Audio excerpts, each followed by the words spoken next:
कमीर city और गिरदनवा में chicken की कीमत को एक बार फिर से पर लग गए। चिकन की कीमतों में होशरबा इजाफे पर शहरी और दुकानदार गहरी तशवीश में मुब्तला।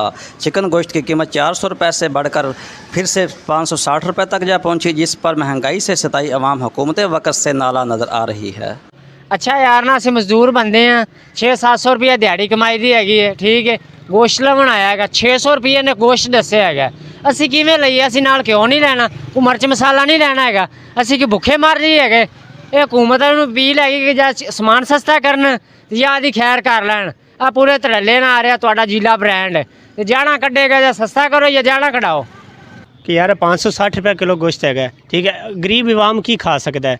ना कोई तो सब्ज़ी भी सस्ती मिल रही, ना घ्यो सस्ता मिल रहा, चीनी तो वो महंगी है। अब मैं उन्होंने को गोश्त का रेट पूछे ने 560 रुपये दस है। दसो जी एक बंदा 600 रुपये दिहाड़ी लै रहा है, वो किस तरह आके आवाम दे के अपना कर सकता, अपने घर दे पाल सकता। 600 रुपये दिहाड़ी है कि घ्यो है 450 रुपये किलो, 560 रुपये किलो गोश्त दे रहा है, वो 600 वाला की करे? जबकि दुकानदारों का कारोबार भी शदीद मुतासर हुआ। दुकानदारों का कहना था कि 400 रुपये तक फ़ी किलो रेट था तो सेल हो जाया करती थी, लेकिन अब फिर से चिकन गोश्त की कीमतें बढ़ने से शदीद परेशान हैं। अस्सलाम वालेकुम। ਉਹ ਤੁਹਾਡੀ ਮਿਹਰਬਾਨੀ हुकूमत वाले गोश्त ही सस्ता कर दो। खंड घ्यो चीनी नहीं सस्ती करनी, मुर्गा सस्ता कर लो, आवाम खा सके। 400 सी आवाम बड़ी खुशहाल सी, खांदी सी ਸਕੂਨ ਨਾਲ।